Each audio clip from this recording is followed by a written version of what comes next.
Team India prince యువ opener Shubman Gill అంతర్జాతీయ క్రికెట్లో దుమ్మురేపుతున్నాడు. ముఖ్యంగా వన్డే ఫార్మేట్లో పరుగుల వరద పారిస్తున్నాడు. ఇంగ్లాండ్తో వన్డే సిరీస్లో అదరగొట్టిన గిల్ ఇప్పుడు ఛాంపియన్స్ ట్రోఫీలోనూ ఫామ్ కంటిన్యూ చేస్తున్నాడు.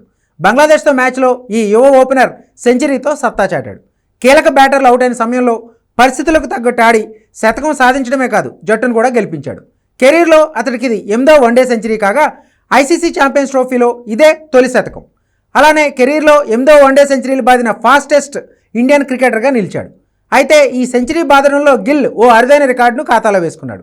రీసెంట్గానే వరల్డ్ నెంబర్ 1 వన్డే బ్యాటర్గా అవతరించిన అతడు తాజాగా దిగ్గజ క్రికెటర్ల సరసన చోటు సంపాదించుకున్నాడు. శుభ్మన్ గిల్ ఈ సెంచరీ బాదడంతో ఛాంపియన్స్ ట్రోఫీ అరంగేట్రంలోనే శతకం చేసిన 4వ ప్లేయర్గా నిలిచాడు.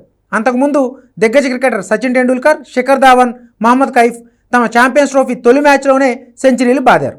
ఛాంపియన్స్ ట్రోఫీ అరంగేట్రంలోనే బంగ్లాదేశ్పై గిల్ శతకం బాదగా విరాట్ కోహ్లీ కూడా తన వరల్డ్ కప్ అరంగేట్ర మ్యాచ్లో బంగ్లాదేశ్ పైనే సెంచరీ బాదటం విశేషం.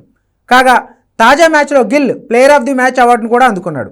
అతడు ఆడిన గత 4 వన్డే మ్యాచ్ల్లో 3 సార్లు ఈ ప్లేయర్ ఆఫ్ ది మ్యాచ్ అవార్డును అందుకున్నాడు. మరోవైపు ఈ మ్యాచ్లో గిల్ బ్యాటింగ్ విమర్శకుల ప్రశంసలు అందుకుంది. రోహిత్ శర్మ, శుభ్మన్ గిల్ అదిరిపోయే ఆరంభాన్ని అందించారు. ఆరంభంలో కాస్త ఆచితూచి ఆడిన గిల్ ఆ తర్వాత వరుస బౌండరీలతో విరుచుకుపడ్డాడు. తంజిమ్ హాసన్ బౌలింగ్లో శుభ్మన్ గిల్ కొట్టిన ఫుల్ షాట్ సిక్సర్ ఈ మ్యాచ్కే హైలైట్గా నిలిచింది. కానీ పవర్ ప్లే అనంతరం భారత్ పరుగుల వేగం తగ్గింది. పిచ్ నెమ్మదిగా మారడంతో కోహ్లీ, గిల్ పరుగులు చేసేందుకు ఇబ్బంది పడ్డారు. కోహ్లీ, శ్రేయస్ వెంటనే అవుట్ అవడం కాస్త టెన్షన్ పెట్టినా గిల్ సహనంతో బ్యాటింగ్ చేశాడు. వన్డే ఫార్మాట్కు తగ్గట్టుగానే సింగిల్స్ తీస్తూ చివరి వరకు క్రీజులో ఉండి జట్టును గెలిపించాడు. ఈ మ్యాచ్లో గిల్ 129 బంతుల్లో 9 ఫోర్లు, 2 సిక్సర్లతో 101 రన్స్ చేసి నాట్అవుట్గా నిలిచాడు. దీంతో భారత్ 46.3 ఓవర్లో టార్గెట్ను అందుకుంది.